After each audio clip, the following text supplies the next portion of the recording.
Boa noite. Que bom estarmos aqui mais uma vez para falarmos dessa doutrina que não temos quase nem palavras para dizer da gratidão, não é? De Jesus por ter enviado para o nosso planeta esse Consolador que a gente chama de Espiritismo. O Espiritismo, ele precisa ser estudado, meditado, não é?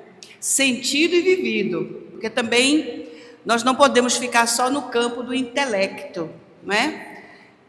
São muitas informações, o Espiritismo está praticamente em todas as ciências humanas, mas só o intelecto não é suficiente. A doutrina espírita, ela também exige de nós prática, vivência, experimentação. Então, ela é uma ciência, não é? Que vai nos dizer quais são as relações que existem entre os encarnados e os desencarnados, quais são as leis que se envolvem aí nessa comunicação, e a gente sabe que são muitas, não é? A gente vai aprendendo depois, mas o que é mais bonito no Espiritismo é essa condição que a gente adquire de poder falar de Jesus com propriedade, porque nós sabemos que ainda existem cristãos no mundo inteiro que não sabem nada sobre Jesus, a não ser que ele morreu numa cruz para salvar a humanidade dos pecados, dos erros, e ele não veio só para isso, ele não veio morrer numa cruz, aliás, poderia nem ter havido essa morte na cruz. Nós sabemos que as pessoas daquela época, elas se incomodaram com a presença marcante de Jesus. Viram nele uma ameaça aos seus status quo, à sua vida tranquila, à sua vida sem nenhuma preocupação se quando desencarnasse iria para o céu ou para o inferno, porque tinham certeza que iam para o céu. Os fariseus, os levitas e muitas outras pessoas acreditavam-se justificadas por Deus, porque faziam jejum, acreditavam que jejuando 2 vezes por semana garantiria para essa criatura o céu. E além de jejuar, não é? Porque para eles jejum era de comida. E a gente sabe, aprendeu com Jesus, que o jejum não é de comida. O jejum é de sentimentos maus, de manias, de maus hábitos que nós ainda temos, como, por exemplo, prepotência, orgulho, vaidade, egoísmo, arrogância. Esse jejum é que a gente tem que fazer. É não alimentar nossa alma com esse tipo de sentimento, com esse tipo de maus hábitos, não é? Só que eles entendiam o contrário, eles entendiam que passando um dia sem comer nada, já estavam justificados para irem para o céu. E também porque eles davam muito dinheiro que na época de Jesus ainda se pagava o dízimo. Então, aqueles mais ricos não davam somente o dízimo, davam muito mais, até com segundas intenções, achavam que compravam Deus. Se o Senhor, já que eu estou dando tanto dinheiro para o templo, o Senhor vai me dar o céu como recompensa. Como se Deus, se a gente pudesse negociar, Deus fosse um servidor público de todo mundo. O que a gente pedisse a Ele, Ele teria que nos dar. Então, meus irmãos, era dessa forma que nós estávamos, porque possivelmente, pela reencarnação, sabemos que podemos ter vivido naquela época também. Ainda estávamos incipientes de sabedoria, de conhecimento, mas estávamos lá, né? Tem gente que no popular, quando está passando por alguma situação difícil, até diz assim, parece que eu joguei pedra na cruz. Ou seja, estava lá, né, na hora que Jesus foi apedrejado, na hora que ele foi vilipendiado, deve ter gritado Barrabás, em vez de ter gritado Jesus, naquela hora da escolha. Então vejamos, se o povo hebreu tivesse seguido à risca as leis humanas deixadas por Moisés, certamente estaríamos numa situação muito melhor. Estaríamos num grau de evolução muito mais evoluído. Porque Moisés, apesar de todo o rigor, de toda a austeridade, né, ele colocou muita coisa boa e justa no seu Pentateuco, não é? Porque ele escreveu vários livros, mas os estudiosos escolhem 5, que são os livros que falam muito mais da história do povo hebreu, desde a saída do Egito até a chegada na terra prometida, até Canaã, não é? Então, Moisés vai deixar nos livros sagrados, como são chamados, leis importantíssimas que, se seguidas, o ser humano seria respeitado. Por exemplo, lá em Levítico, há uma proposição mosaica que diz: ame o seu próximo como a si mesmo. Quando Jesus lembrou o grande mandamento, o maior mandamento ao doutor da lei, Jesus resgatou Moisés. Foi lá no livro de Levítico de Moisés e diz, não é? Ame ao seu próximo, porque aquele moço, aquele doutor da lei, ao ouvir a parábola do bom samaritano, e quando Jesus perguntou para ele qual dos 3, aquelas 3 pessoas que passaram pelo samaritano que estava todo machucado, tinha apanhado dos salteadores, tinham roubado todos os seus pertences, então 3 pessoas passaram por essa criatura.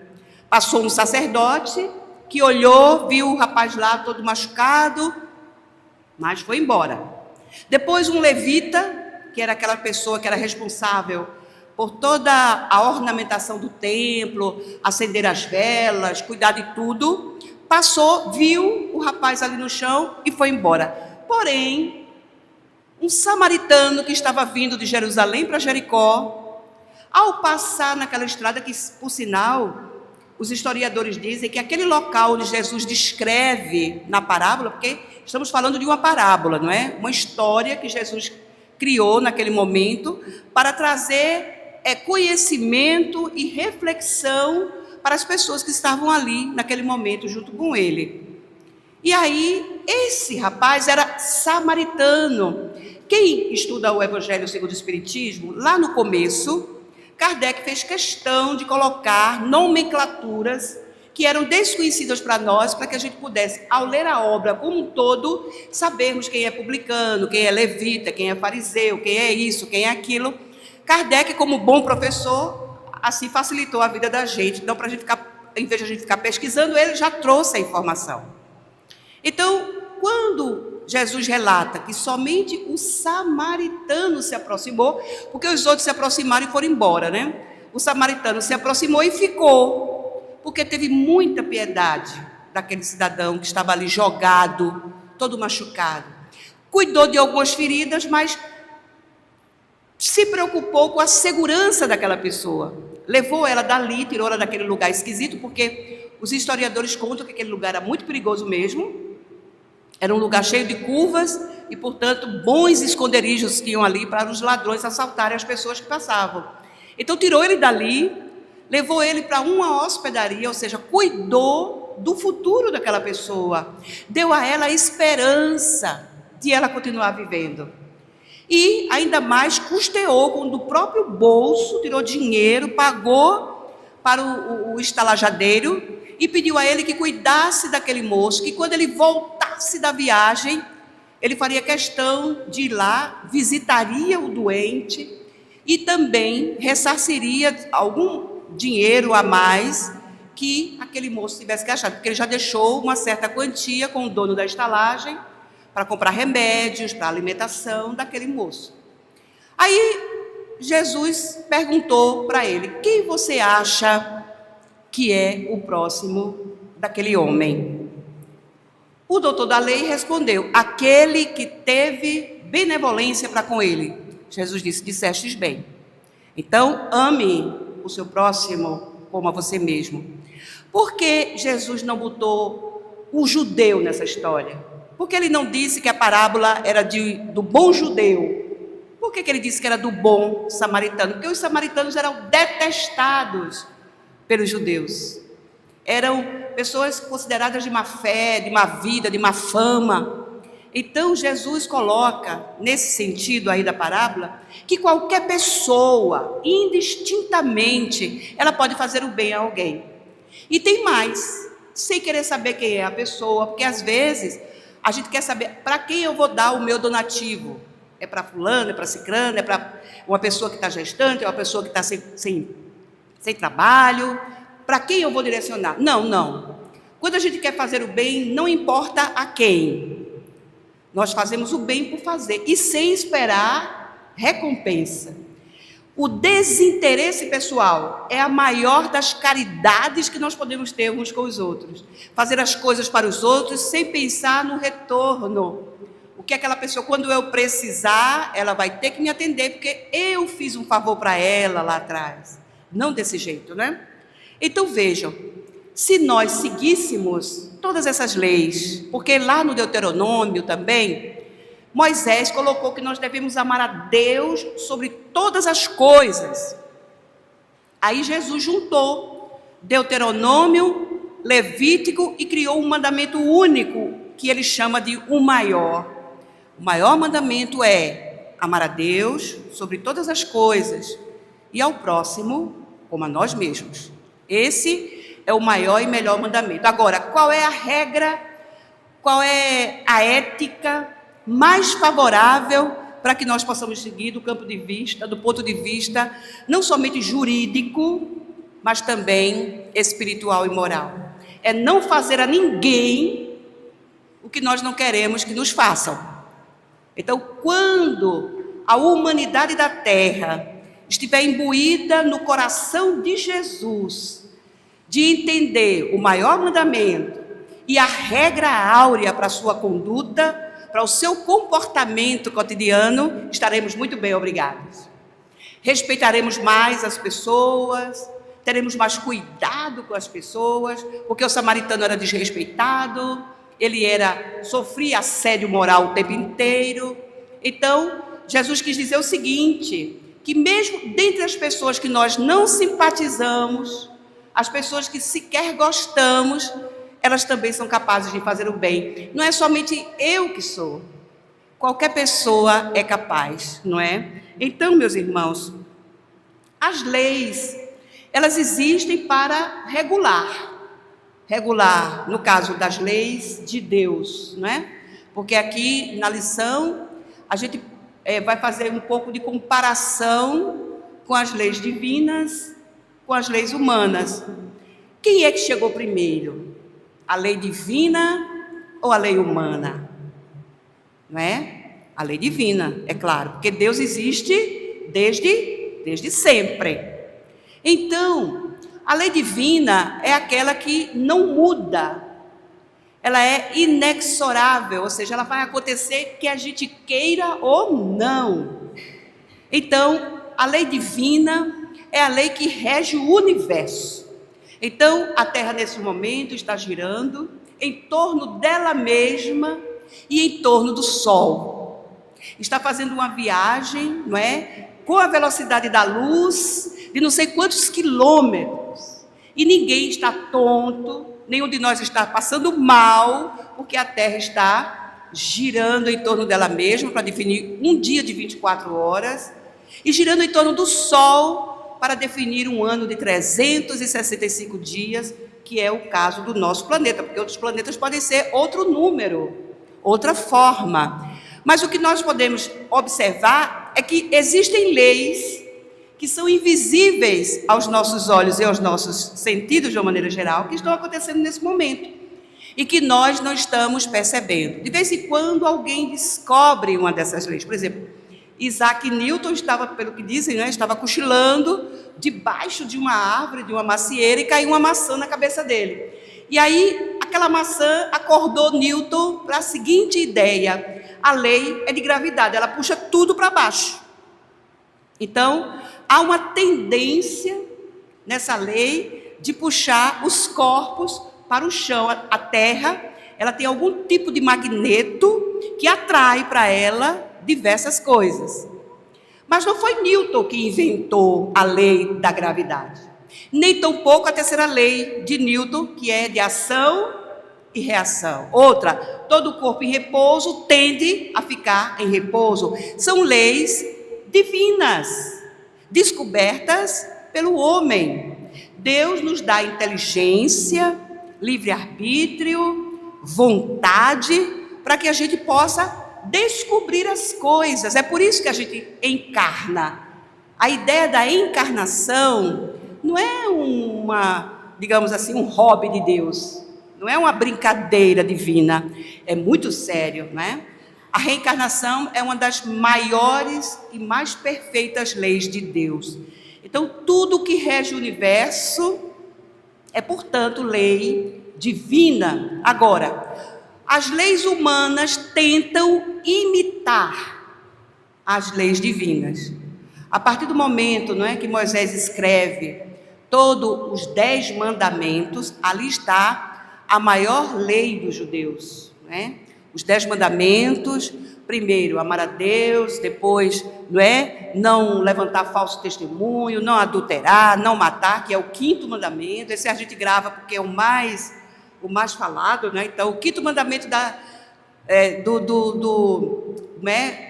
lei de Deus, não matar. Por isso que essa lei tem feito com que muitas pessoas, lamentavelmente, percam a sua reencarnação, porque desobedecem a essa lei, tiram a vida do outro, matam uma pessoa sem dó nem piedade, né? Então, a gente tem aí a lei de Deus transcrita nos 10 mandamentos. E onde está essa lei? Aonde nós podemos ter essa lei a todo momento, ao nosso alcance, para que a gente possa fazer uso? E aí, os espíritos responderam para Kardec, porque Kardec ficou curioso nesse sentido. Aonde está escrita a lei de Deus? E eles responderam, na consciência. Então, vejamos, a lei de Deus não está apenas nos 10 mandamentos, não está apenas no Antigo Testamento, não está no Novo Testamento apenas.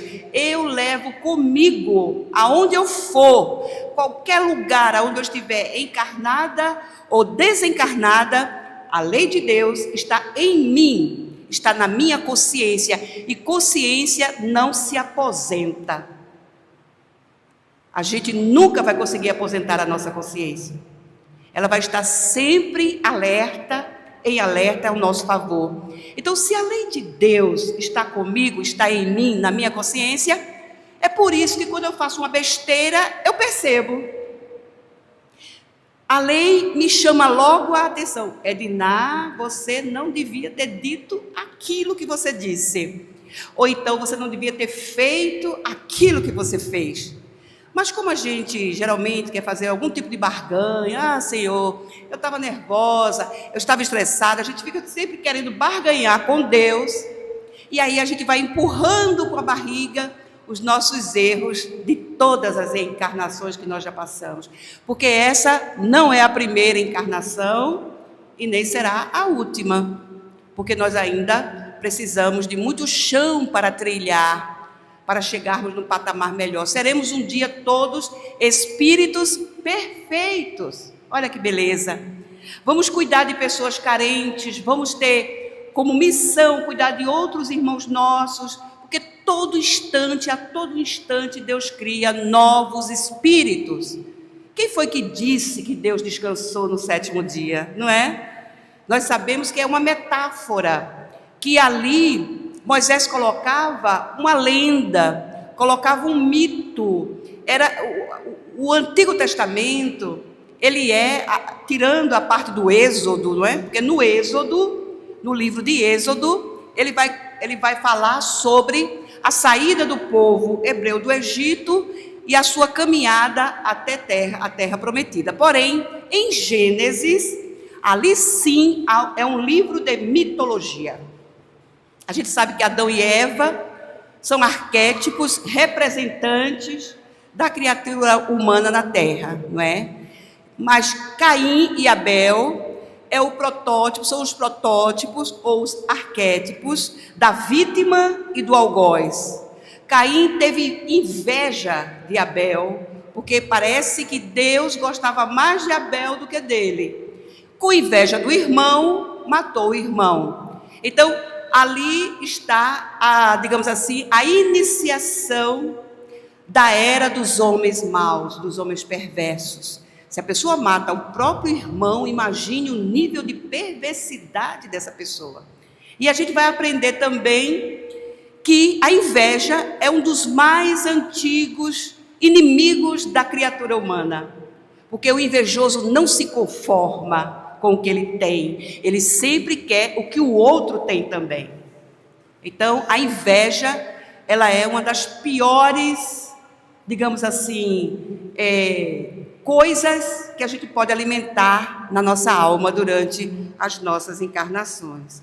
Então, meus irmãos, imaginemos que se essas leis que foram transcritas no Antigo Testamento, nós pudéssemos, de alguma maneira, repeti-las ao longo do tempo. Pelo visto, as pessoas foram esquecendo dessas leis, porque Jesus teve que lembrar. Em diversas situações, Jesus precisou lembrar aquelas pessoas que aquela lei já existia, né? Por exemplo, ele dizia que aqueles... os fariseus, alguns fariseus se aproveitavam das viúvas, aquelas mulheres que perdiam seus maridos pela morte e que muitas delas, por não terem uma herança, um dote, viravam mendigas. Ou então elas eram exploradas por pessoas inescrupulosas. Então Jesus, E havia uma lei que protegia as viúvas, uma lei que protegia essas pessoas para que elas não ficassem na marginalidade. Só que não eram cumpridas. Honre seu pai e sua mãe. Quantos pais eram desprezados pelos filhos, mesmo existindo uma lei que dizia lá nos 10 mandamentos, acho que é o 6º talvez, honre seu pai e sua mãe. Quem são essas duas pessoas? É graças a elas que nós reencarnamos. Os dois se conheceram, se amaram, se desejaram em algum momento, e aqui estou eu. Resultado dessa união dessas duas pessoas. Então, eu devo a elas a minha encarnação. Mesmo que eu possa considerar que não são aqueles pais que eu desejaria que fossem, mas eu devo isso a eles. Então, eu tenho o dever de honrar o meu pai e a minha mãe, que juntos me trouxeram para uma nova encarnação. Por que eu vou odiar essas pessoas se elas me fizeram esse bem, não é? Agora, nós sabemos que é a cada um segundo suas obras. Se eles não forem bons pais, depois vão ter que prestar contas a Deus, não a mim, a Deus, porque Deus confia filhos seus a outros filhos seus. Então, meus pais, antes de serem meus pais, são meus irmãos em Deus. Então, como irmãos, como pais, eles têm deveres para comigo, de cuidar de mim para que eu seja uma boa pessoa quando eu chegar na idade adulta. Então, onde está escrita a lei de Deus? Está lá na consciência. É por isso que quando a gente, às vezes acontece de a gente se arrepender, poxa, a vida realmente, eu não precisaria ter feito aquilo que eu fiz, ou ter dito aquilo que eu disse. Aí a gente diz a seguinte coisa: se eu tivesse escutado a minha consciência, eu teria agido de outra forma. Por quê? Porque você carrega consigo, eu carrego comigo um código de ética moral na minha consciência. Daí a necessidade que a gente tem de se policiar, de se cuidar para evitar problemas maiores. Então, as leis humanas, elas tentam de alguma forma imitar as leis divinas, Mas nós sabemos que pela nossa imperfeição não conseguimos lograr êxito quando as nossas leis são criadas para, regular o comportamento das pessoas na cidade, no bairro, no país e até dentro de casa. Porque cada família traz seu código de ética particular. Cada família tem sua cultura particular, suas crenças, seus mitos, seus ritos. Cada família tem. Então, a gente não tem como escapar dos códigos de ética, Aonde quer que nós possamos estar, estaremos sempre subordinados a alguma regra. Chico Xavier, ele precisou visitar alguns países alguns estados americanos. ele foi divulgar a doutrina espírita em um congresso, não me lembro bem. E ao chegar lá, ele disse que pisava em ovos, porque Chico era uma pessoa muito obediente, muito disciplinada e muito educada. Então ele foi na casa de uma pessoa e ele precisou ir no banheiro, não é? E daí o pessoal ficou preocupado porque ele demorou a sair do banheiro. Nossa, será que Chico passou mal? Aconteceu alguma coisa? E as pessoas até um pouco intimidadas de ficar batendo na porta para não incomodá-lo. Depois de um certo tempo, o Chico sai do banheiro todo chateado, todo... Aí, Chico, por que você demorou tanto? Você está passando mal, alguma coisa? Não, está tudo bem.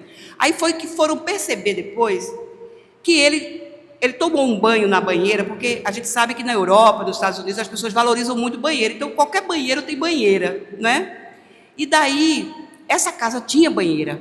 Só que quando o Chico entrou no banheiro, o banheiro estava impecável, o banheiro estava limpinho, todo enxutinho, a banheira bem enxutinha. Então, como ele tomou banho, molhou o chão e molhou a banheira, ele só saiu do banheiro quando ele enxugou toda essa água.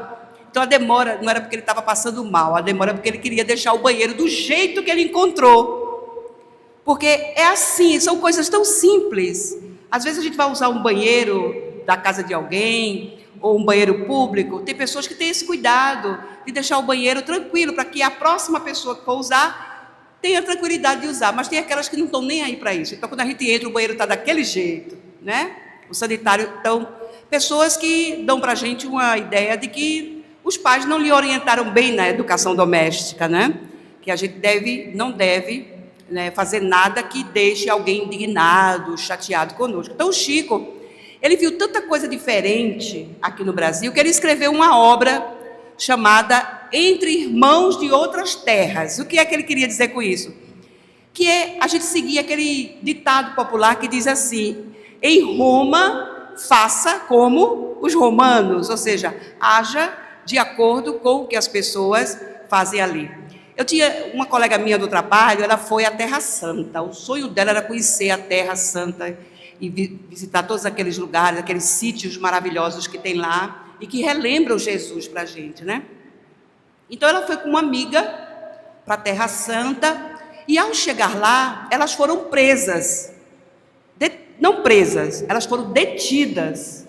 Por quê? Porque elas estavam de shorts muito curtos, blusas muito assim, né? Que mostravam decotadas. E onde elas estavam, as mulheres não podiam andar daquele jeito. Então, elas foram detidas pelos policiais que ficam fazendo a ronda, e elas só saíram de lá depois que alguém responsável por elas chegou lá para tirá-las daquela situação. Ou seja, é isso que a gente está dizendo. As minhas irmãs também foram, só que lá, uma delas estava com a roupa meio de alças, então o guia disse: não, você não vai desse jeito aí. E deu a ela, emprestou a ela um chale, alguma coisa. Você tem que esconder seus ombros, porque aqui as mulheres não podem andar. Quer dizer, a gente precisa ter esse cuidado de, na casa dos outros, a gente não querer usar das nossas manias, dos nossos costumes, porque nós devemos respeitar o costume e a forma de viver de todo mundo. Cada um tem o seu jeito. A gente pode até criticar, mas cada um é cada um. Eu tenho que também, né, eu devo ter sido criticada em alguma situação também. Então, o ideal é a gente não forçar barra na casa de ninguém, em outro lugar. Porque nós somos responsáveis pelos nossos atos. Nós temos livre arbítrio. Então, temos que responder pelas ações negativas que a gente possa fazer. Somos responsáveis pelo nosso pensamento perante Deus, Deolinda Amorim vai dizer, porque Deus nos conhece. Então, a gente pode enganar um ao outro. Eu posso fingir que sou uma pessoa assim, assada, e vocês até acreditarem. Mas para Deus eu não consigo. Deus me conhece, foi Ele que me criou. Então, Ele me conhece, que eu queira ou não queira. Então, a doutrina espírita, ela sustenta essas mesmas ideias, né?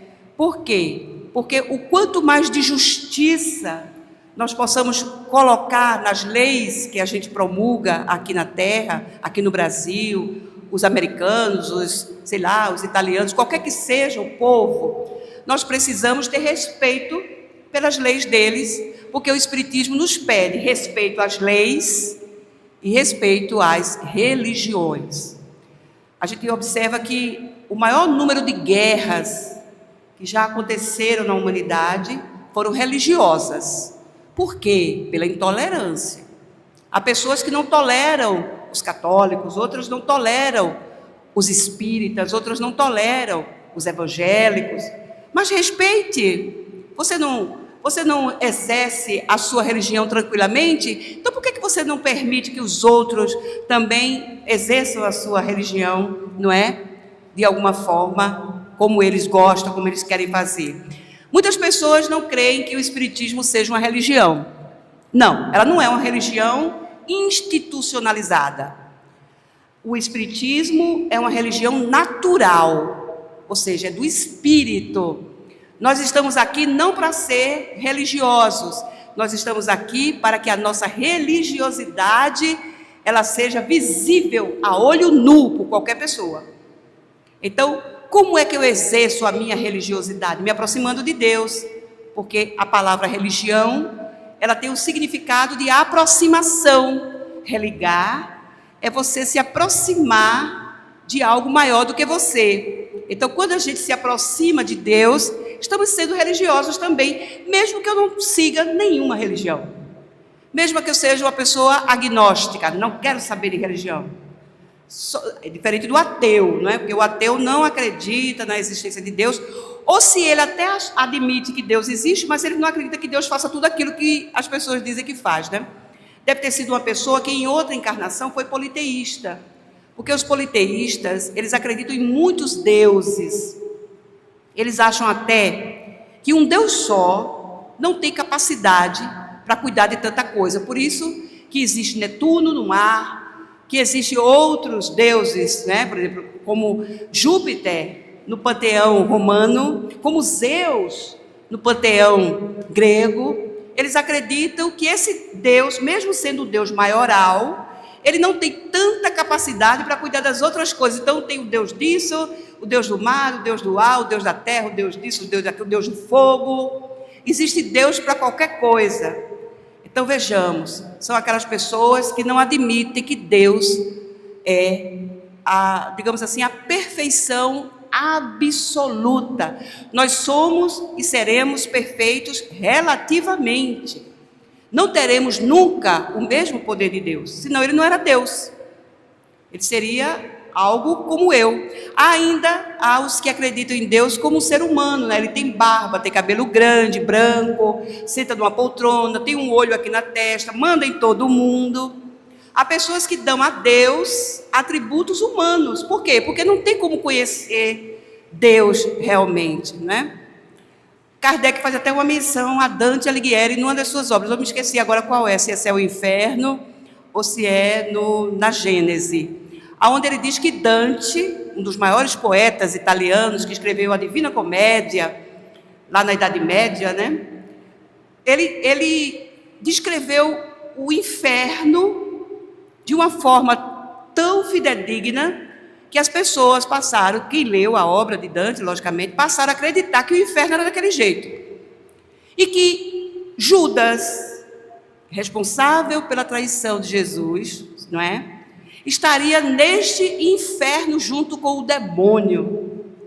Então, Dante descreveu tão bem que até hoje as pessoas vão atrás dessa obra para ler. Só que quando chegou na hora do céu, Dante ficou sem saber. Como é que eu vou descrever o céu? Como é que eu vou descrever algo que eu não conheço?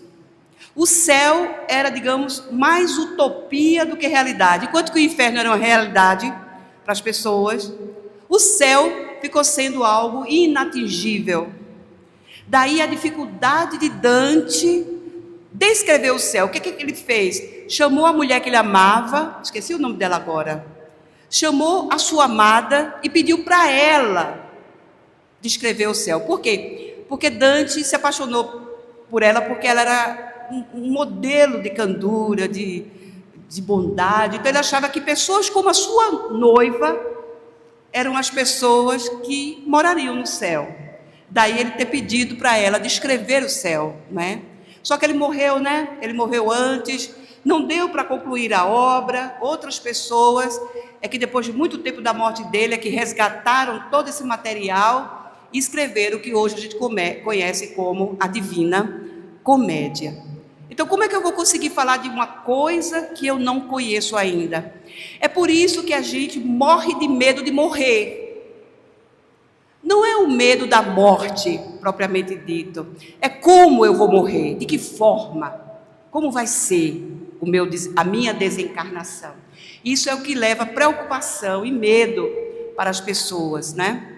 Então, Kardec vai dizer para a gente, lá no livro Céu e Inferno, na segunda parte, quando ele começa a falar, começa a entrevistar os espíritos desencarnados.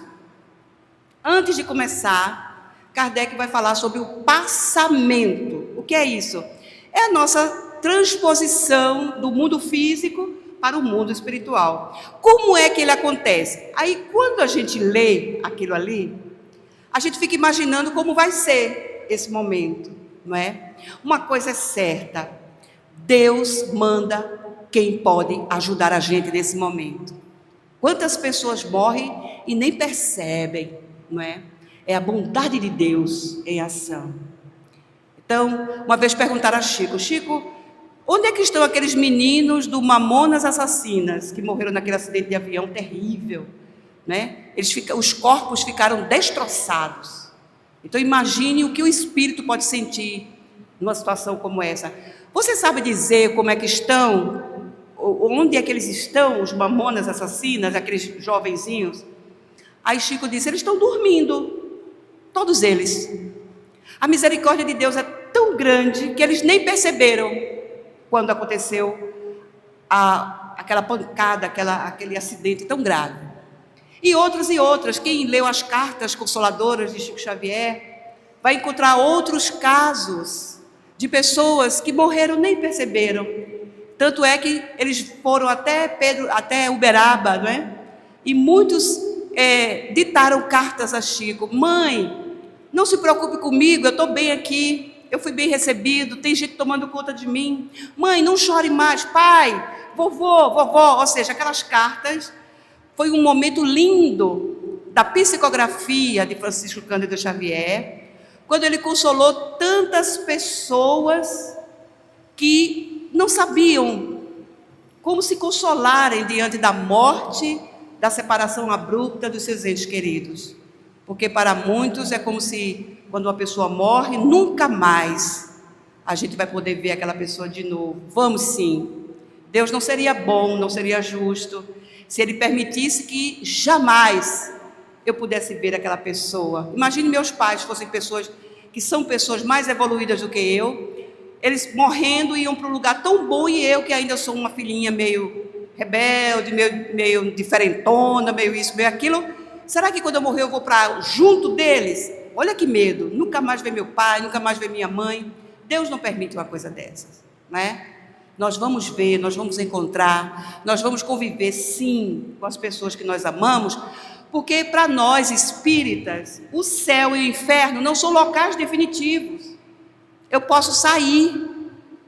Deus seria injusto se o inferno existisse. Por isso que ele não existe. Porque se existisse da forma como nós imaginamos, jamais poderíamos sair de lá. Nem os que estavam no céu poderiam sair de lá para vir para ter comigo, porque eles já estavam numa posição bem mais evoluída do que a minha. Então eu estaria eternamente condenada a não ver mais essas pessoas. Deus não é desse jeito, não é assim. Então, as leis de Deus são perfeitas e nós tentamos imitá-las, mas que pela nossa imperfeição nós ainda condenamos as pessoas às prisões, quando não precisaria ser dessa forma, né? Imagine que uma pessoa ela só seria desculpada, ou seria, digamos, presa, retida, quando ela fizesse um mal que repercutisse para outras pessoas. Na lei humana não é assim.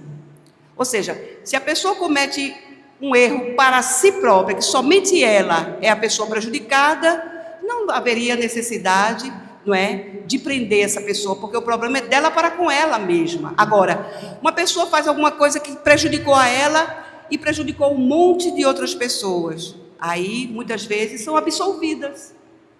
Prejudicaram um monte de gente. Mas as leis permitem a audiência de custódia, o advogado, isso ou aquilo. Então, a pessoa prejudicou bastante gente, foi até cruel com elas. Mas a lei maneira para ela. E ela fica livre, leve, solta, dizendo para ela mesma que vai fazer tudo de novo, porque não vai ter punição.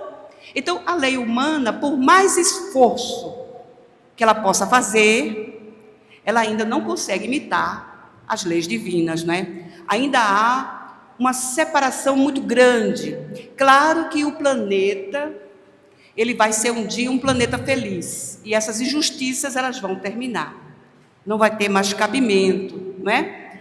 Mas até lá chegar, nós vamos sofrendo os rescaldos, não é, da imperfeição da lei. Obrigada, meu anjo. Então, a doutrina espírita, ela visa chegar à nossa consciência, a termos a consciência espírita conosco. E que, como é que é essa, digamos, consciência espírita? É a consciência da responsabilidade. Todo espírita sabe que ele é responsável pelos seus atos. Então, não posso culpar A, não posso culpar B, nem outra pessoa, por eu ter errado. E o seu livre-arbítrio, aonde estava? Viveremos tempos, meus irmãos, que não precisaremos mais da violência para desejar a paz. Não precisaremos mais de guerras para saber a paz. Porque não necessariamente eu tenho que experimentar alguma coisa para saber que a outra existe, não é? Então, ficaríamos sem, digamos, essa condição de darmos condicionais aos nossos atos falhos, né? Então, a doutrina espírita é a doutrina da consciência de responsabilidade por tudo que faz. O pensamento espírita visa exatamente isso. Então, toda a educação que eu receber dos meus pais, que eu receber da escola, que eu receber da sociedade onde eu estou incluída e da minha religião, vai me dar essa condição de responsabilidade sobre tudo o que eu faço. E que essa responsabilidade repercute na minha vida inteira, até na próxima encarnação. Porque o que é que nós estamos fazendo agora? Estamos nos preparando também para uma nova encarnação. Vamos reencarnar de novo? Certamente. Ainda não preenchemos o nosso ciclo reencarnatório, ainda vamos viver muitas experiências. Possivelmente, quando voltarmos, principalmente eu, que tenho mais passado do que futuro, estaremos, digamos, defronte coisas maravilhosas que serão feitas, realizadas pelas novas gerações que estão vindo aí.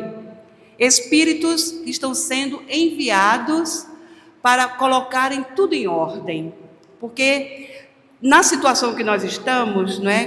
Como ainda somos muito apegados às coisas materiais, a nossa visão é materialista mesmo. Tudo aquilo que prejudica meu bem-estar, minha situação financeira, que perturba o meu sossego, porque ameaça a minha vida boa, a minha vida tranquila, tudo isso me dá medo, angústia, não é? Então, com a certeza de que a lei divina, ela vai, digamos assim, nos permitir realizar as nossas remissões devagar, sem pressa, porque o progresso é urgente, mas ele não é apressado. Vou aqui usar as palavras de Bezerra de Menezes, né? Então, a gente sabe que é urgente a humanidade melhorar? Porque a situação está muito difícil, mas a gente vai fazer isso de forma apressada, vai atropelar uns aos outros? Não, vamos fazendo as coisas devagar, com tranquilidade, até porque perguntou Kardec aos espíritos superiores qual é a forma de o ser humano melhorar, progredir. O ser humano, ele pode atrapalhar, impactar, impedir a marcha do progresso? Eles responderam: impedir não, mas atrapalhar sim. Quantos de nós podemos estar atrapalhando o progresso das pessoas que convivem conosco, né? Por um gesto egoísta, queremos que a pessoa faça só o que a gente quer que ela faça. Quer que aquela pessoa seja da forma como eu quero que ela seja. Estou atrapalhando o progresso dessa pessoa. Então, o que é que acontece quando um povo, de uma certa maneira, ele demora para chegar no progresso? E aí os espíritos respondem: Deus, de tempos em tempos, se esse povo não consegue progredir de uma forma melhor, de tempos em tempos, Deus submete esse povo a algum abalo físico ou moral. Nós sofremos recentemente um abalo físico impressionante, né? Que foi aquele terremoto lá em Caracas, capital da Venezuela.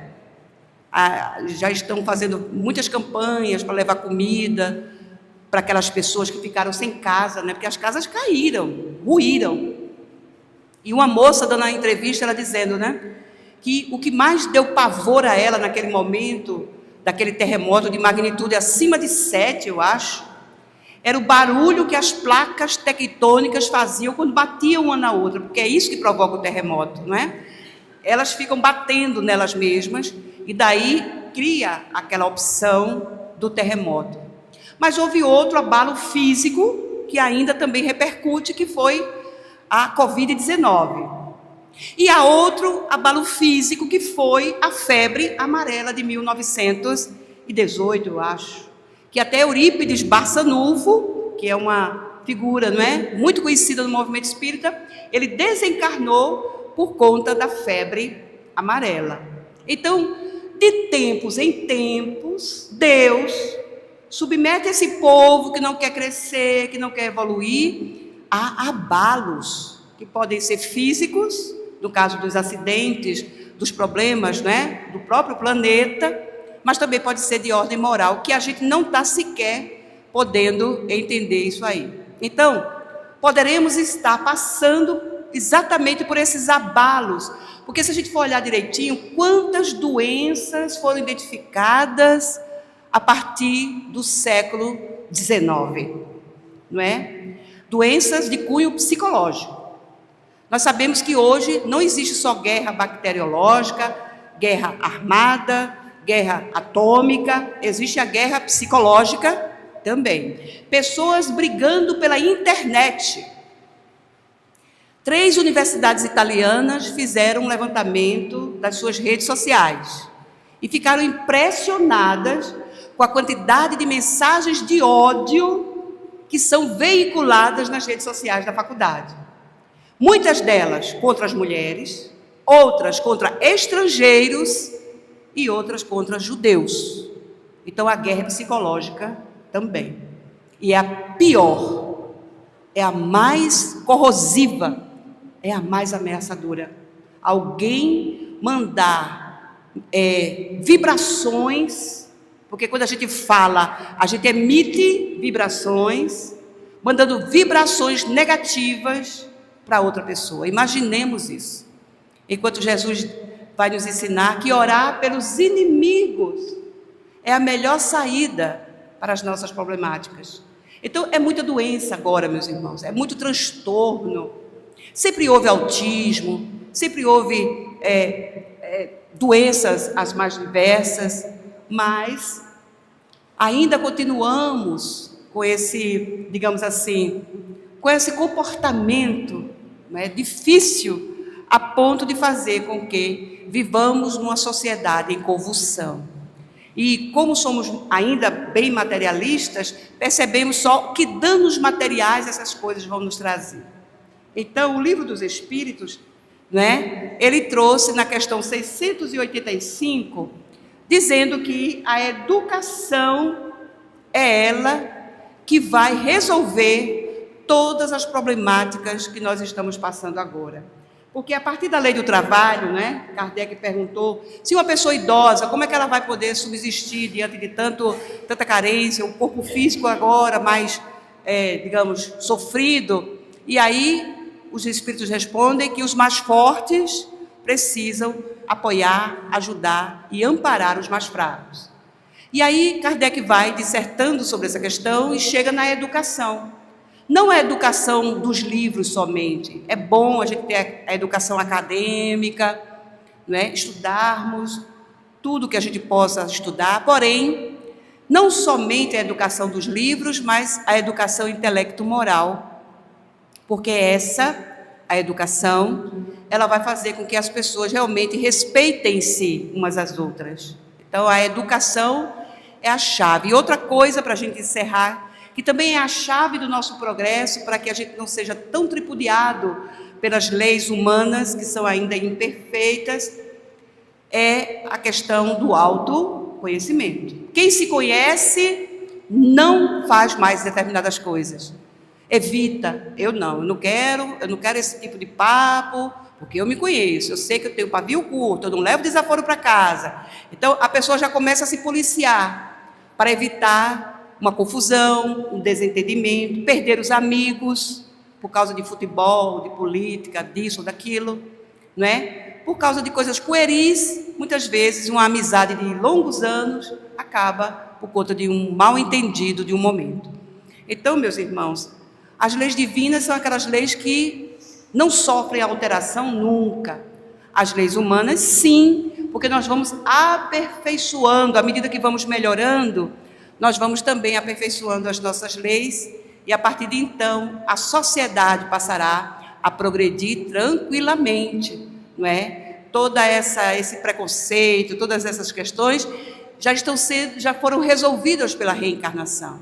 É só a gente, entrar mais nesse assunto, estudar muito mais, porque somente ela, a reencarnação, é que pode explicar todas essas diferenças, todas essas queixas, todas essas questões que estão colocadas na sociedade do mundo afora, não é? Muita paz, feliz aniversário para o Neil. Quantos anos? 89 anos, só falta um para fazer 90, que chique, né? Então, que o Neil continue nessa marcha muito bonita. Dona Niná, Sâmio, vocês encarnados que são os trabalhadores, nós que somos os frequentadores, que nos beneficiamos também com isso. Muita paz e feliz aniversário. Deus nos abençoe. Muito obrigada.